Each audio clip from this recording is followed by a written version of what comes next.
The hardest part is obviously as a real estate agent, we want to make sure that everything is good. Like as a buyer mindset, if the house looks good, then we check out like the bones, right? The bones are the windows, the furnace, the AC, the foundation, like the roof, all these things. But it's funny because buyers buy cosmetics. They buy really nice things. They overlook things that are important. An experienced home buyer will say, okay, this is all great, but you still got to spend 20 grand more because the furnace, AC, and roof are about to shot. How's everyone doing? Good. How about you? Yeah, I'm good. Living the dream. Busy day today. We have 2 listings coming out. So I have 2 listing videos and then I have 2 buyers taking out today. So today's no sleep day. Nice. Well, it's all good stuff. Yeah. How about you? Good. Busy day today. Also, just with one-on-ones with my team members, and I have a feeling I'm going to be making a trip to the urgent care with my kid here soon too, because he's packing up a lung. So yeah, it's going to be a fun day. I know those. So, well, hope he's okay. Obviously, that's the main part. But I appreciate you both coming through today. So, obviously, right now it looks like it's more of an intimate class, which, is my personal favorite. So, basically, you guys will get some one-on-one coaching essentially rather than a group. So, I'd love to know a little bit about both where you're at right now, Michelle and Ehab, and then what, you're seeing, what your struggles are, and, what, kind of support you need. Usually with what I do with these calls is I have my calls going, but my calls doesn't really change too much. My script's very similar. So I find that to give you guys more support, everyone's always in a different phase in real estate, right? Someone's, something that could be easy for someone could be harder for someone. So just love to know how I can help you both. Right now we're really just at the beginning of our Muscula onboarding. So I was just kind of popping into this to see what it's all about. I don't have any needs right now. I actually have our launch call tomorrow. So I'm just very much at the beginning. So I don't have any specific requests right now. Okay, cool. How about you, Ehab? Well, I'm struggling for the past year.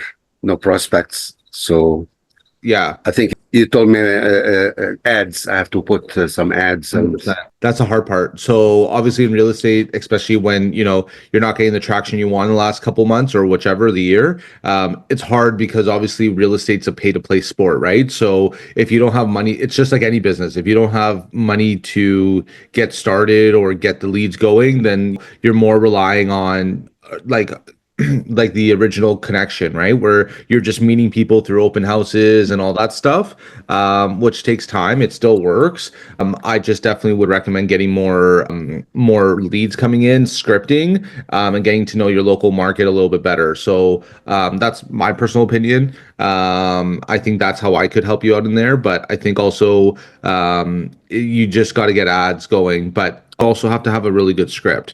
So I'll give you guys both the script that I kind of use, and then we can listen to one of my calls. But basically, let's go down to the mindset. Why are people clicking on your ad? They're clicking on your ad because, hey, Mihir, they're clicking on your ad because they're curious about their home value.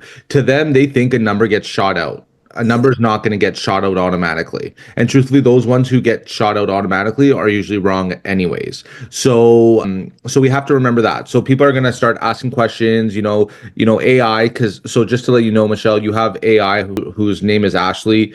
They'll, as soon as the lead comes in, they'll start qualifying it. And I can show you an example just so you can see. Give me 1 second. but the market is dead in Toronto.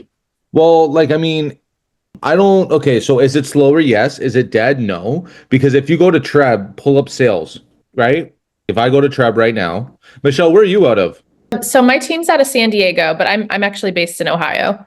Cool. So if I go to Toronto, let's say which one over here? Let's say C7, a random C7 here. If we go into unavailable, last thing, there's been some sales. There's been a lot of sales actually. So like in this little section here, there's been like 8 sales in Toronto, right? Last month, July, there was about a few others. Remember, this is one little district in Toronto. So, I don't truly agree that the market is dead. I'm having my best year ever. So I don't really believe that. I don't like to use those kind of words because let's get back here. In every market, whether it's a recession, really, really great, people still need to buy and sell homes. Someone needs a place to live, whether they're renting or selling, right? The other thing too we have is that there are people out there that are still buying. Right now, if anything, people are stressed out on mortgages, so they need to sell. So if they have a need to sell now, right? Maybe they can buy again. Maybe they can't. I'm not too sure on the lead, right? But I mean, there are definitely a lot of opportunities still in this marketplace. When things are tough, like when it comes to recessions, people, especially in Ontario, I can't speak to like, the states and all that stuff. So, but in Ontario, we don't have enough homes for everybody. So if we don't have enough homes for everybody, and we're at a point right now where people are hurting and they have to sell, how are we not going to be busy? I just think that you're not finding the right connections to these people or having the right scripts to get there.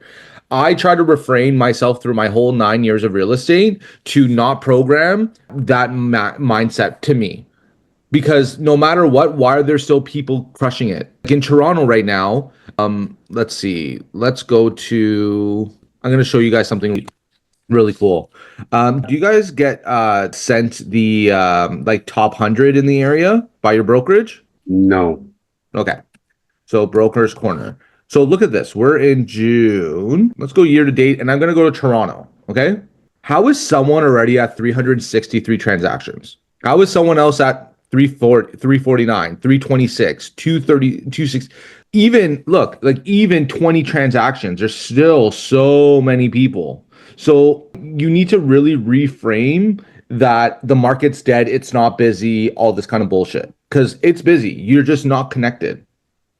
And in real estate, everything is based on your mental and your overall capacity. And like, if you keep feeding the bullshit in your head about the market shit, you're not going to do business. How I always figure it out on my end is like, listen, at the end of the day, my job is to find people who are looking to transact and take it down even a notch a little bit. Let's say you even want to do 20 deals. 20 deals is still a good lifestyle. Okay.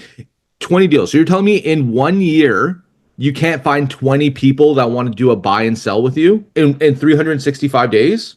To me, that doesn't make sense. That's either you're not really prospecting, you're not really, out there grinding the pavement and doing it. Because look, like this is Toronto, and this is only since June, July.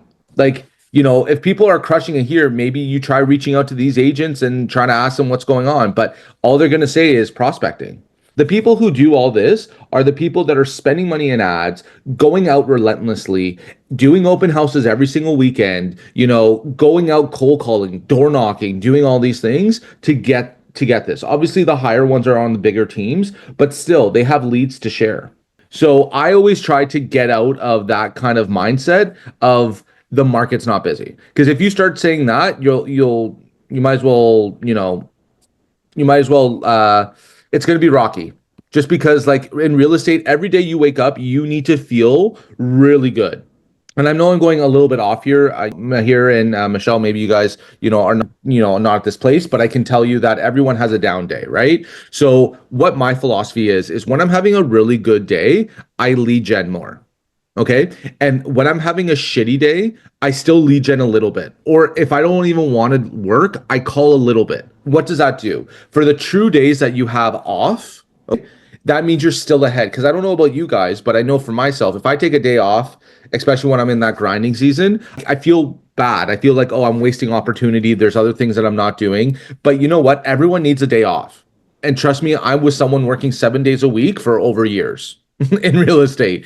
And now in the last 2 years, I've started to really take my time and schedule myself off. And in my personal opinion, I thought that I wasn't going to be as busy, but the opposite happened. Since I made time for myself, I felt re-energized. And the people that I thought that if I didn't call back that day or whichever, guess what? They called me back. So it's just coming to go where it's just like, you need to schedule time for yourself. You need to make sure your mental is clarity, you feeling really uplifted, because let's all be real, sales is hard, especially in real estate, especially in this market where it's softer and you may have to do, double the contacts to get the same result or a little bit better right now in this market, just because there's a lot of uncertainty and fear. I'll show you guys something that's very interesting. And it kind of like gets me a little upset, but this guy, hold on, you guys are not sharing screens. And this is going to kind of help you in a mindset helping these leads. So this lead came in on Muscula, 55 Allworth. They called me one day. They're like, Nick, can you come over, do the presentation, whatever. Okay. So I did do that. I told them the number was like 8 to 9. They went with someone else and listed for 1-1. Crazy. Obviously, it's been on the market for 152 days. My clients got a 4-bedroom, 3-bathroom, bigger house for 900 back at this time on the same street. So obviously didn't know. What sucks about this is that he was stubborn and now his house is power sale. So what I'm trying to tell you is that people need our help. Unfortunately, in this case, stubborn. It is what it is, right? But people need our help. And now more than ever, people need good real estate agents because when this market is shit, they need the good ones to get them out, right? And I think another great question, just before I start going into some of the calls that I have, is this. What would you guys say that, in an objection, so you're with the seller says, hey, you know what? I bought this in 2021. I'm, unfortunately in today's market, I'm losing money. So I'm looking to get the cheapest agent, like the 1% agent. Can you do that? So what would you guys say? Nothing? You guys don't know? So the question again is, hey, Michelle or Mahir, or Ehab, hey, so you know what? Thanks for coming in today. Obviously, you saw that I bought for 1 million. Obviously, today's value is about 9. I'm losing money. I'm looking for the cheapest agent to help me, reduce my pain right now. I mean, we could do 1%, but you're going to get 1% service. You're not going to get our full marketing package. Yeah. Okay. So just put it on the MLS. We'll show you how to do your own open houses, do your own marketing. Okay. Can you let a seller do their own open houses where you're at? Yeah. Really? That's interesting. Here you can. I mean, if it's their house, you can't have it's just of course. Yeah. But I never heard that a homeowner can do their own open houses. I never even. They never do, but we tell them they can if they're going to list at 1%. It's more just a scare tactic, if I'm being honest. But if it's their house, if they want to let people into it, they can. Yeah, for sure. So, I mean, that's a great way of doing it as well, too. How about you, Mahir? Yeah, I would more than likely bring up the idea because one of the things I present when I'm doing my listing presentation is the marketing that I do. Okay. So building that value, say, look, yeah, I can list your house for 1%, not a problem. But that's all you're going to get is I'm going to put it on the MLS and FMLS, and that's going to be it. There's no additional work. But for my services, for me to get the best result for my clients, these are the services that I offer. This is how I market the property because I don't want to just list it. I want to actually sell your house. And that's what my system does. And for my services, what I offer is 3%. Okay. Cool. So you guys are right on the head with, obviously what you're saying in terms of rebuttal. I would suggest saying it a little bit different in one of these aspects. Okay. Hey, Michelle. So I totally understand that you're looking, obviously you're looking for, as a home seller, you're looking to get, as much money for the least cost. I totally understand that. That's everybody in anything that's looking to purchase. Unfortunately, I understand that when you bought at that time, you bought a little bit higher, but it wasn't, that you overpaid at that time. It was just kind of what market value is. And unfortunately, there's been a lot of series of events that kind of hurt the real estate market, which sucks. So I can totally sympathize with you that, you're looking to get the cheapest one done. However, something to keep in mind of is that right now you need to play real estate offense. You looking for 1%, and trying to limit your costs, which I totally respect. You're playing real estate defense. And right now in this market, if you're looking to just have it on MLS, you're actually going to still be losing money on the table. Can I explain how? Sure. So how you're going to lose money more is because right now, if we just list it as it is currently, what's going to happen is now more than ever, your photos, your staging, your marketing, everything needs to be on point in order for you to even get the number you're even thinking in your head or higher. The way that you are presenting your property to the marketplace right now is basically showing that if you're not doing professional photos, you're not really staging the house, you're just kind of taking photos from your phone, let me tell you, you're actually going to be selling lower than what you're thinking of. So did you want to sell lower or did you want to try to get as much money as possible? I want to try to get as money as possible, right? So would you say that, if there's two routes, one is the most least way of trying to get you as much money as possible, and there's another route where, your photos are going to look great, the staging is going to look on point, the marketing is going to be there, the digital marketing assets are there. So when someone's looking for a house in your area, we're going to pop up, right? Which is huge. So now also, not just online, but inside the house, buyers are going to have a way better experience touring your house. So I understand that you want to try to get less, right? But in this market, you shouldn't try to cut cost in order to try to save as much money, because you're going to lose even more money. And here are some examples of the marketplace on someone that has a 1% compared to one that is a full commission or more. So I would be showing in the listing presentation a few 1% agents, right? And what the photos look like compared to what we do. So you guys were hitting it on the head. There's nothing that you said wrong, but I always try to make people understand real estate defense and real estate offense. Because right now, more than ever, when you're losing money, you don't just play defense. You need to play offense to get more money. And I feel that people, are a little bit more attracted to that method and understanding of that, right? So, something to consider when you guys are doing it. I would try to refrain myself of just saying, well, I don't even take 1% listings. I think it's a waste of time, because if they're not going to be able to listen to you and the house is going to look like shit compared to your whole catalog, why do you want it? Sure, it's a paycheck, but that 1% agent or that 1% seller is going to run your life. They're going to be the biggest assholes. They're going to be all that stuff. And, I'm dealing with people that I'm still getting full percent or more on, and they're just like that. So why? And I think the other thing is too, guys, is it's not about just listing the house and putting it on MLS and letting them do what they need to do. Because guess what? They're going to call, they're going to harass you. They're going to bust your chops saying, why aren't we sold yet? They're going to want the 1% for top percent and all that services with it, right? So I try to, in my opinion, try not to discount the customer experience just because, it's not going to get you referrals. Let's say you do end up selling it. Guess what? They're going to refer you more people that ask for 1%, which is not a bad thing. But I mean, now your time, right? Would you have 10 listings that's 1%? Or would you have 2 listings at full price that you're now saving time, energy, and having time back with your family, right? So just some things to consider there. But I want to show you that because that was a Mescula example of, unfortunately, someone that I couldn't save just because they didn't want to be saved, unfortunately. I'm going to just put on, one of my calls from Mescula. But in the meantime, did you guys have any other questions or anything else I'm not touching upon? No, I thought that was good. I mean, we go through our value and our marketing and everything, and usually by the end people aren't even asking about the 1% anymore, but I like that you put it as offense and defense. I thought that was pretty cool. Yeah, it's a good layman's comparison, or 100%. And people need to know, because we've got to remember, just in a listing appointment, people don't really sorry about that, people don't really understand. Right? They don't understand. If you do a listing presentation and you mess up, they're not going to know. The only person that's going to know is you. Right? So that's just something to really consider. I'll give you this person. This one was a good call. I booked an appointment for next week.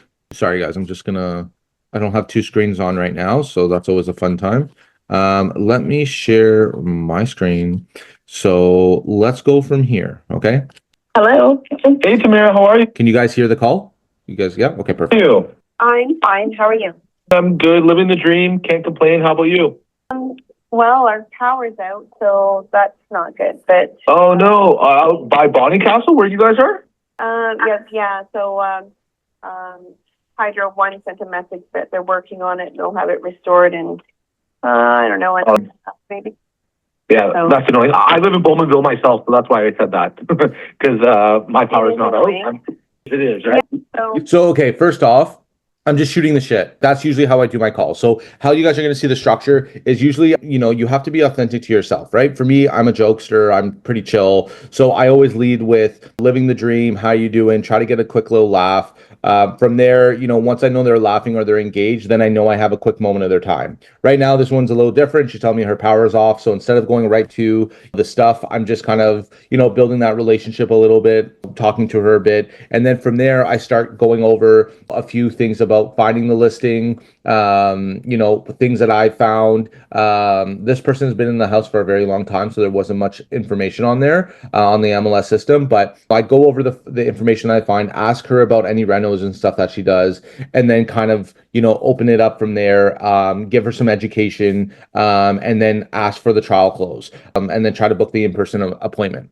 You don't realize how much you really need power, or you're used to it until it's gone. Everything's out, so it's like, Ah. it looks like a barbecue night or something. Geez, well, hey, I appreciate, taking the time to chat. Hopefully the power comes on sooner so you can kind of, get back to your day and all that fun stuff. But it's just Nick Moretti giving you a shout. So Ashley, my associate, gave you a shout and just to find your online assessment. And Ashley's obviously the AI bot, so I always bring Ashley in so to understand how they connected us, right? So I try to make things as very easy as possible. I know that you sent some messages back, some updates regarding what you've done to your house, and I've pretty much done the homework. I'm local. I've been doing real estate for 9 years. I'm actually by Liberty and Longworth, so I'm very big downtown Bowmanville and all that stuff. So the reason why I said this because the CMA is literally like 3 minutes away from my house. So I'm just letting her know who I am, building that relationship, letting her know that I'm the real deal. So you probably see me downtown at Marcus, Rome, Applefest, Maplefest, all that stuff because we're always there. But yeah, so I'm basically saying that I know the area, so I can definitely help you out with your online assessment. So if you don't mind me asking, I've done my homework. If you don't mind, I can just go over some information that I found, and then we can kind of like put them together. If that's okay with you? Sure. Cool. Sure. So Okay. I see that you I'm gonna go outside. purchased. Here. Oh, no problem. Okay. Yep. Okay, go ahead. No problem. Okay, no problem. So I see that you purchased this back in 2011, which it seems like a. Okay, just before I go through this whole call, so when you're doing a home assessment online, what are the things that you're pulling up before the call? In the States, it might be different from what I'm doing, but I trust that you guys are doing the same things. Michelle, you want to give a shot? I'm sorry, can you repeat the three things that you do what? Yeah, sorry. What are the three, or what are the things that you do prior to going to one of these calls? Obviously look up their property and run comps. Exactly. And then I would also so basically do that, and then we have like a title system so we can see everything as well. I'm sure you're going to do the same thing. Yeah. And then so what I pull up is, you're totally right. I pull up obviously the subject property, I pull up comps that's sold, and I pull comps that are available. So I can kind of talk about that. And then I also take a look at in that listing, if anything has been done, if something's been, not sold for 10 years, chances are they have done some sort of upgrades in the home. So, so great job. You need to come prepared. When I feel that it's really important to talk about the year that the house is built, and all that prior to your findings, prior to asking them questions, because it only shows that you're a professional and you did your homework prior to the call. And I find that the lead opens up a lot more. Long time ago, but it doesn't feel like that, eh? What's that? Yeah, it's been a while. Yeah. So. Yeah.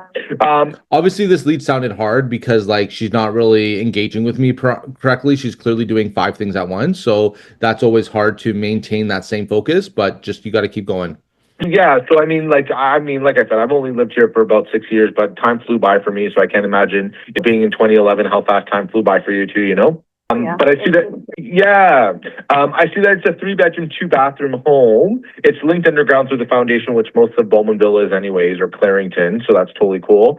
Is the basement finished by any chance? No, it's not finished. And then I saw that there was a little bit of, not a little bit, but there's some updates that you've done since you lived in the house. The new lights in the hallway. Is the new lights light fixtures, or did you guys put hot lights? I recently had the small modern-looking chandeliers in the hallways because it had the original fixtures and I didn't like them. So I had an electrician come and put them in. And then I asked if he could come back to do spotlights on the outside of the house. Oh, nice. And I got him to install 2 new lights outside as well on the step and by the garage that match, and they're nice. And so I wanted to the curb appeal, I got, oh yeah, I got a new garage door, and I got the name and number of the street lettered on Oh, that's cool. the house, and I, painted the door so it's a nice bright red, and the garage door is white. And Nice. Nice. Is red your favorite color? well, I like red, and it's just it's a lighter colored brick, so it stands out now, and Of course. the bright white. Somebody once told So you me can see how engaged she's getting now. And people are always going to be engaged when you ask them questions about what they have. So that's why it's really important to open up with those conversations about, here, this is what I found. Have you done anything to the house? Right? Obviously, if they say no, then it's a shorter conversation. But obviously, if someone's been at the house for 15 years, chances are they're doing something or they have done something. Entrance way door, a different color. It says this is the entrance. I was just going to fast forward a little bit just because it's kind of dry. Other things. So anyway, That's cool. yeah, I just not looking to sell right now. Of course. I think that Of course. I'm continuing to upgrade. I did all the windows and the back door. I didn't do the front door. Okay, so she's talking about upgrade. So in a call, when you guys are doing calls, what is the angle that you can do to get into the house? So she's said that she's not looking to sell yet, right? She's talking about she's doing upgrades in the house still. Now, what would you do as a real estate agent to get your foot in the door to get the home assessment? One of the things I would probably ask is, hey, before you do some of these renovations, let me come in, take a look, so I can help you determine what's going to give you the best ROI. Otherwise, you waste. Exactly. So great job. So that's exactly the angle I went with, and that's what got the appointment. So good job on that. But yeah, I don't know. I've got other priorities other than that. I'm doing the Of course. floors, and so and the basement would be, I think, after I get the rest of the painting and floors done, I would look at doing the basement. So Of course. Yeah, no, it's good to be all consistent and stuff. So other things, that I have notes on is like new windows in the whole house, new sliding doors in the back, new laminate flooring in the living room and one bedroom. We'll be doing the rest, like you were saying. The rest, yeah, I've got it all in the garage. We're doing it ourselves, and Of course. like I said, we're pretty handy, so we can Of course. do those. Of course. And then your furnace is about 5 years old. The water heater is a couple years and you own them, so that's great. And then the AC is pretty much near the end of life, it sounds like, eh? What's that? I said the AC sounds like you in my notes. Yeah. It's a dinosaur, but it still works. So I was just Yeah. going in this summer to look at maybe a heat pump or maybe a new air conditioner. So he recommended a few things. And, I'm not sure if I'll rent or if I will rent to buy or I'm just thinking about it yet. Yeah. I can tell you that if you can afford to buy it outright, just because with the rental, when you choose to sell the property, whenever you choose to do so, the problem is that most buyers will not take an AC furnace as a rental because sometimes they're anywhere between $60 to $110 each sometimes. And the problem, why this is a pain for home sellers and buyers is because sometimes the buyout is 2 or 3 times more than what it would be if you just bought it outright to begin with. Because ACs, Right. depending on what you want, right, could be between $4,000 to $6,000, where you can get something that's mid efficiency or high efficiency from a rental, and you'll maybe be $75, $80 a month, let's just say, but then your buyout might be 10 grand. So that's where they get you. Other was right, and so that makes me very upset. My mom knows about these things, so she was like, she told me to buy it rather than rent it. So anyway, So it's good that you have, since you have Italian in your blood, you guys kind of know what it is. But generally, that's kind of what I would be looking for because, buyers will want you to pay it out. yeah. So I have old one right now, and it works okay. Of course. It isn't as efficient as it once was, and Of course. Well, the house is 1992. Is it original? What's that? I said the house is 1992. Is it original? Yeah, it's the original, and it's still Yeah, wow, that's crazy. That's amazing. Yeah. They don't make it like that anymore. No, and I mean, it really keeps the house cool, but it's probably cost. To very low between 100 to 200K. For making 100K, 400K mortgage, you can't really get much. So I'm just talking about mortgages at this point, but I'm going to get near the end if that's So, okay. it's just on MLS right now, and the computer's not really loading. There's one on Preston Way that was a 3-bedroom, 3-bathroom. 3-bedroom, 3-bathroom. I think it did have a finished basement as well. That one there, sorry, it's just loading. Sold in March, so lower inventory for 750. There's another one on Fry. So I don't usually go over comps per se verbally like this, but in this case, it's kind of something that you have to kind of figure out on the fly. I feel that for me to get into that appointment, I needed to let her know where the values are because all the values here are also different. You get something that sells really high and the next one will sell low. So, having the different numbers gives me more pull to come into the house to assess it. Please, as I mentioned.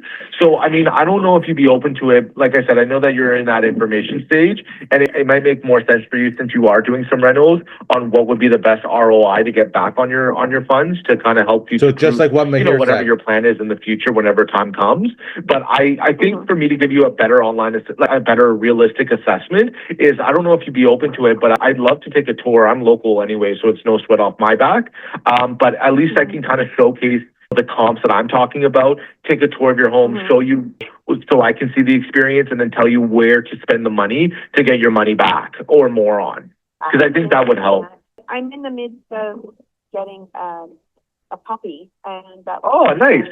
So, yeah. Congratulations. What kind of dog? I was going to pass because she just told me about her stuff and then going over some upgrades and stuff that will get you some good money whenever you choose so. So don't even worry about that. Now, obviously this week you're picking up the puppy on Wednesday. Do you want to meet sometime next week?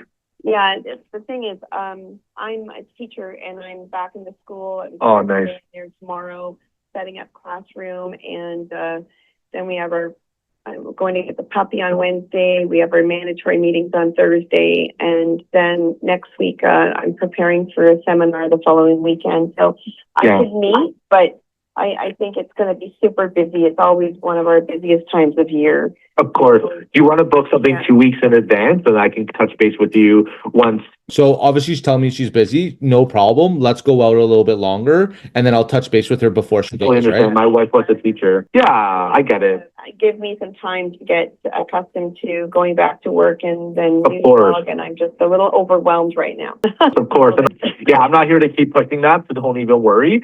Do you want to say, like, just so I can do it tentatively, like, this is my office number. I'll text you on my direct number, so no problem. But do you want to say something maybe on, like, do you want to say September the 13th, which is a Saturday? At least you can get through the week, and get through that. And I feel like I agree with you. You have a lot of stuff, so whatever's easier. Yes, no, that's fine. I'm sure. Do you want to say like at 11:30 or something like that on Saturday? Sure. Okay, I'll text you on my cell phone. So anyways, it's done. So, I mean, obviously every call is a little different, but that was one that I had last week that we booked up. So that's great.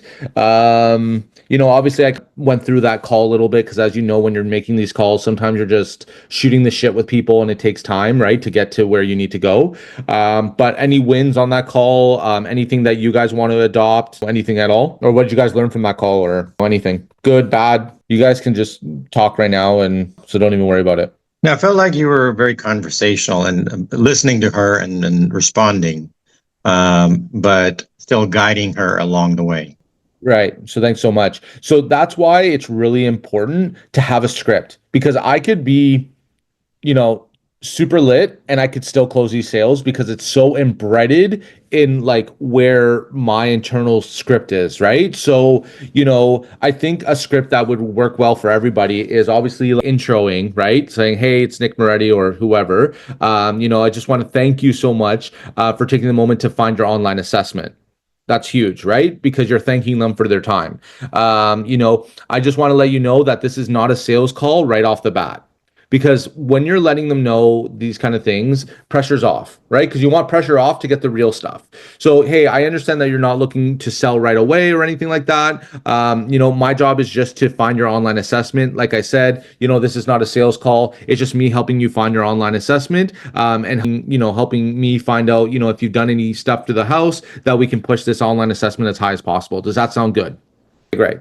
All right. Well, I'm going to go forward. I've done my homework on the property. So if you don't mind, I'll go over some of the information that I currently have from Ashley and myself that I found, and then we can go from there. Does that sound good? Cool. So now you're done the intro. You let them know who you are. You took the pressure off. Now you're asking asking them about their property, right? You're going through, okay, I see it's a 3-bedroom, 3-bathroom home. I see it's detached. I see that it wasn't a finished basement. It looks like you're on a large lot. From Ashley, it sounds like you have done some upgrades. You changed the furnace, the AC, the roof, whatever, right? Now, if you don't mind me asking, being there for 10 years, have you done any other renovations or any updates or additions to the home? Let them talk. This is where you need to let them talk. Let them, if they want to talk for at least 2 minutes about the AC, let them talk about the AC. Because what makes things really important, when you're having a conversation with someone, if one person is just talking the whole time, how is this person going to feel? This person's probably going to think in their head, damn, I don't even want to talk to this person anymore. Or, oh, I got to do my laundry, or whatever's in their head. You know what I'm saying? So that's why it's really engaging to ask questions. Because when you are going back and forth, what's happening when you're going back and forth? You're building rapport and you're building relationship, and you're making that call even better and more comfortable, right? So once you fact find, you're asking questions to fact find even more. From there, what you're doing is you're basically letting them know, perfect. Well, hey, what I do compared to everyone else is I give them a little bit of a roadmap, because what I've learned is that people will say, well, yeah, I saw a sale, that was 1.4 on my street. And I'm in my head 1.4, then you must be thinking COVID. So I always say and they always say it's just recent. I don't know if you guys stumble upon this, but I always do. So this is where I try to be ahead of the curve in that conversation. So I basically just say are you talking about COVID times? Yes, I am. Okay, well, let me be honest with you. Low interest rates, fear, order to stay home, not enough homes for everyone. Obviously, great recipe to get as high as price point has happened. That was basically a magic unicorn coming in, and just in that time, right? So let me educate you a little bit more. So 2021, 2022, the highest sale prices because of low interest rates and everything I chatted about. 2022 to 2023, interest rates went up so consecutively, I think 15 or 16 times, which killed buyers and killed the marketplace. So if you bought in 2021, 2022, depending on how high you bought, you're pretty much lost 100, 200K right off the top, maybe more depending on how high you bought. Okay.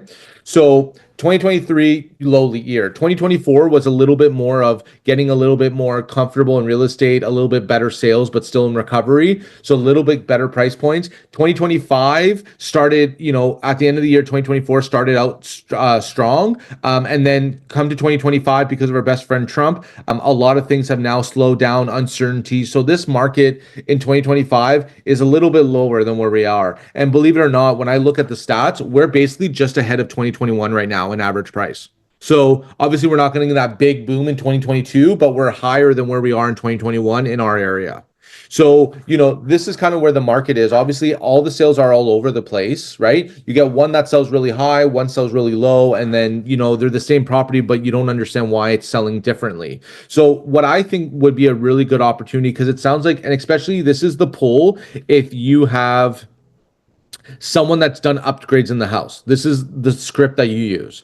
Well, hey, I totally understand, Michelle, that, you've put some good money in their house. It sounds like you put some premium dollars into your home. And I would love to have the opportunity to, give you a assessment or premium home assessment to kind of value your home at the premium light, because it sounds like you put a lot of money into it. So my only fear is that on the online assessment is that I'm going to be too conservative and I'm not going to really give you your real number.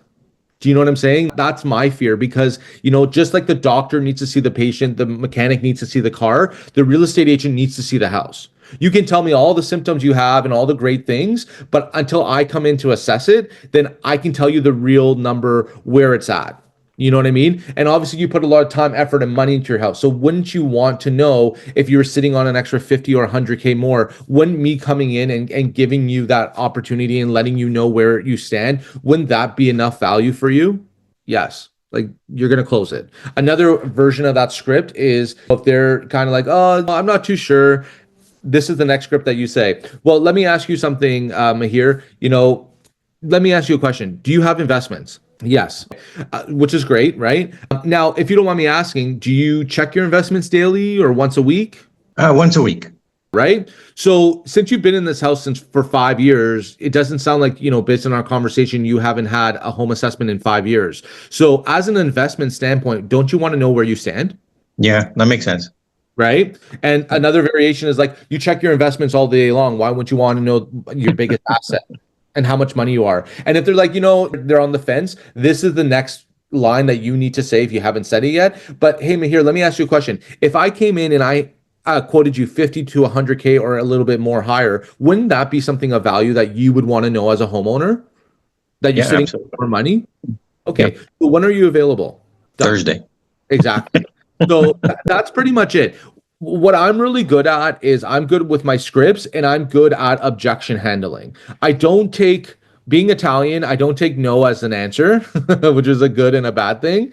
But I say it in a sincere way, and I'm not really sounding pushy. I'm saying it in a very motivating way that makes the consumer think, or the lead think, and be like, wow, you know what? I like that. Because guys, let's be real. All your competition is not going to sound like this.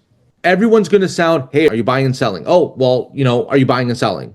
If you start being different, remember, there's two different ways of being a real estate agent. There is transactional, which is 1% agents. They don't care. They just want their money, or even 5%. It doesn't matter. But they don't care for you ultimately. They just putting it up for sale. They're not getting back to you. They just want to do the transaction and be done. And then there's relationship based. If I were any agent, I would be relationship based, because that is where you do well. Okay. Because relationship based means that I'm going to take care of you throughout the whole way.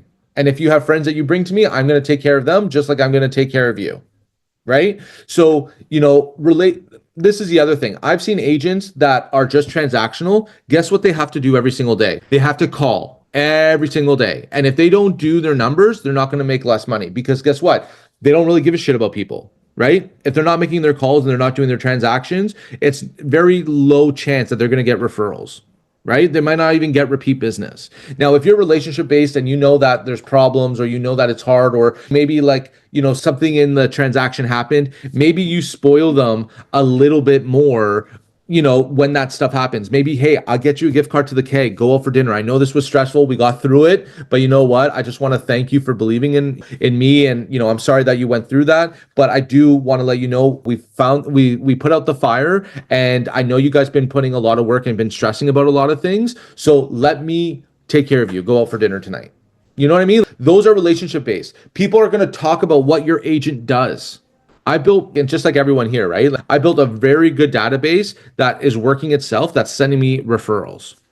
And that only happens from treating people very kindly. And when I have, and good, right? Like family. And when I have, a client that's done, I'm sending them a birthday card in the mail. I'm calling them on their birthday or texting them, whichever, if I can get a hold of them. I'm also calling them on any of their family stuff. Because guess what?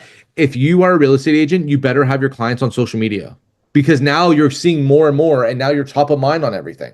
And if you're looking to build social media as a lead generation system, it's a great way to make money and get leads and get yourself out there, but it takes some time. I think this year we're already at 10 deals from social media, and it's just doing the things that you're doing, right? So just taking notes of them. So just something to consider, and stuff like that. But yeah.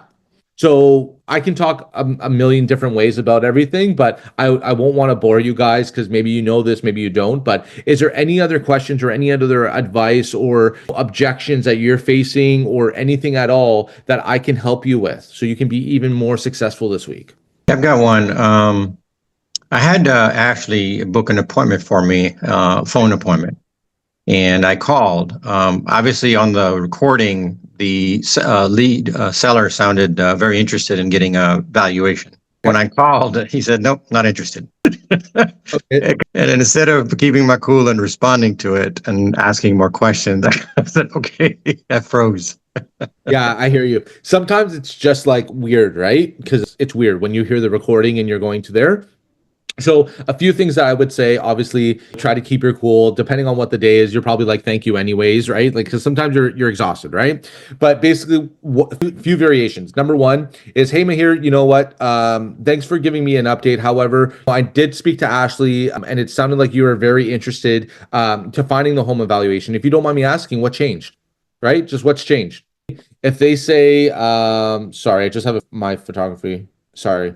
Okay, sorry about that. So basically that would be one way of doing it. Or, hey, you know what? Obviously something has changed. That just to let you know, this won't take too long of your time. I just need to find out a little bit more information just so I can give you your online assessment. And then I would just go into it. So just to confirm, you're at 123 Main Street, right? Perfect. And your 3 bedroom, 3 bathrooms? Awesome. Now, I've seen that you've been on the house for 6 years. Have you done any changes? Because you know what? They could just say that right now, but once you start asking them questions, they'll start responding. So, and honestly, if they hang up, then they hang up. Like, just move on to the next lead. And that's the beautiful part about online leads. With your ad budget, you're going to get another one. It is what it is. But also, too, I would circle back to that lead maybe in about a week. Because clearly, maybe something happened. Maybe something happened personally, doesn't want to talk about it. And then when you touch base with them next week and say, hey, listen, I know we chatted last week. I know that you weren't interested. But like I said, I spoke to Ashley, our assistant, and she said that you were really motivated to kind of learn a little bit more about what's happening in your neighborhood. Is now I wouldn't even say if now is a better time. I would just say, like, there has been some really good sales in your neighborhood. Have you seen 123 Main Street? I tried to go away from yes and no questions, because once they say no, what are you going to say? Right. So that's why I try to say, like, just like I was trying to fix myself there, where I was saying, are you still interested? Yes or no. If they say no, then there's nothing you can do. Right. But what I did frame differently is, hey, did you see the sale on 123 Main Street? Oh, no, I didn't. Oh, okay. Well, and then you give them a little bit of this. Is this similar to the kind of style that your house has? Because once you start talking and they're responding, they'll figure out a way. So great way. Is there any other questions that you may have or anything at all? I had something on the reno. I went to a listing appointment just last week, and I was sharing with them, trying to understand the improvements they've made already. And one of the things I suggested, really to get top value, one of the things I would consider is the windows. But they said they heard from everybody they knew. I said, don't do the windows. So what's that? I wouldn't tell them to do the windows. I see. And I'll tell you why, okay? So a few things. Okay, what do buyers would bring more value to? Someone that changed the furnace and AC, but the house is original, or the furnace and AC is original, but the house is pimped out? Pimped out means like super upgraded. People will go to the super upgraded house. Yeah, sure, they're going to know, like, okay, the furnace and AC is a little bit older. What does the furnace, AC, roof, and all that mean? It just basically means that they don't have to spend any money for the next little bit. Right? They're paying their mortgage. Everything else is good. It brings more sense of security. However, buyers will negotiate some money off the house for these things, right? But if we just had something original and with upgraded furnace and AC, people don't care. They're like, okay, that's cool. But like, it's not a big pull as if the house was renovated. So what I would be saying, well, let me ask you a question. What are the 3 things that buyers, spend money on? In a house, what are the 3 things that you should always upgrade to get the best ROI on? Kitchen, bath, and something else. So kitchen, master bedroom. Bedroom. Yeah. Those are the 3 things where those will always give you money back, right? Obviously, finishing a basement, outdoor living space, these are all great things too. But those 3 things are what always drives the number to go up. Because truthfully, you need a kitchen. The kitchen's the heart of the house. And then the primary bedroom is where you're going to sleep, with the ensuite, where that's going to be your own kind of haven, right? So those are usually the 3 things that you want to do to get your best money out. But really and truly, you want anything really cosmetically that stands out differently, like feature walls, high baseboards if you want to do that. Obviously, if your furnace and AC is broken, yeah, you need to fix it, right? But I mean, I don't truthfully tell people to do windows, because I'll tell you why. You're going to spend 20, 30 grand on your windows when the next buyer doesn't even give a shit. Right? Oh, the windows are done. Great. 20 grand. And now we don't have to worry about it. But now we got to spend 20 grand into something different. So I wouldn't recommend telling people to do that unless they buy the house, unless I'm out with a buyer at a home inspection or buying that, out with my buyers and their concern is energy efficiency or air leaks and stuff like that, then I would advise them, well, listen, you may want to change a few of the windows or all of them. Yeah, it's going to be expensive, but if this is the next place that you're going to call home for the next 7 years, really, is it that bad? And when you choose to sell, people will have more of a peace of mind because the windows are newer. So, because the hardest part is obviously as a real estate agent, we want to make sure that everything is good. Like as a buyer mindset, if the house looks good, then we check out like the bones, right? The bones are the windows, the furnace, the AC, the foundation, the roof, all these things. But it's funny because buyers buy cosmetics. They buy really nice things. They overlook things that are important. And an experienced home buyer will say, okay, this is all great, but you still got to spend 20 grand more because the furnace, AC, and roof are about to, are shot, right? But that still wouldn't stop them from buying a house if they really like it, right? So just something to consider. The suggestion you gave is not a bad suggestion. It's just, people are not going to see the money there unless if you're going to do the windows, you black out all the windows. You do something different. Do you know what I'm saying? So, but even still, if you're going to do it, what I tell most of my clients or all my clients, to be totally honest with you guys, is I tell people, well, Nick, I'm thinking of doing an upgrade so I can get more money on my house. Hey, listen, let me ask you a question. I would not spend any money on your house because you're now spending money on what you think your future buyer wants. You're doing an upgrade in the kitchen, which sounds lovely and it's a great idea. However, the next buyer might rip out the countertops and change the countertops because you don't really know what the next buyer is going to want. And in this market, doing more upgrades doesn't equate to more money.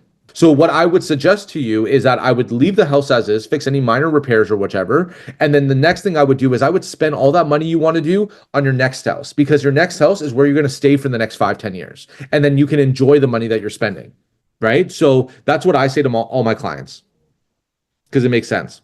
But those things that you're saying are great things too. There's nothing wrong with them. But yeah. So those are great questions.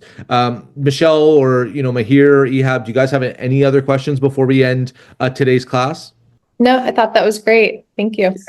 No problem. Is there anything that you guys want to see for next time? Right? That's the thing, online leads, calls, and I can script you as much as possible. I can give you my experience, but it's still the same work, right? But if there's anything you do want to see next week or next call, just let me know. And I'm always here to help you guys. I want you guys to be super successful. I want you guys to close. I would love to hear if anyone booked an in-person assessment from now to the next time we do our call. I would love to see you guys win. So, and Michelle, I hope your son is okay. I hope you have a great day too. And Mahir, Ehab, keep crushing it. If you guys have any questions, just let me know. But remember, the last piece of advice I can give you is that remember that the market is busy. People want you to help them. And people are looking for someone like you to represent them and be a friend. That's your mantra every single day till the end of the year. Because people want to hear from you. People need our help. Do you want to give them to someone who's like a shitty agent that's not going to care and go to power of sale that just what happened now that I just showed you from one of those? No, we want to help people, right? We want to help people in our local community. So just keep crushing it. People want to hear from you. And I can't say this enough. Just keep scripting. If you guys need help with scripting, come to class. Let's work out a script for you guys. But in the meantime, I hope everyone has a fantastic day. Keep crushing it. And if you guys have any questions, just hit me up on Ready Real Estate on Instagram, and I'd be more than happy to help. But in the meantime, have a great day, and let's get it.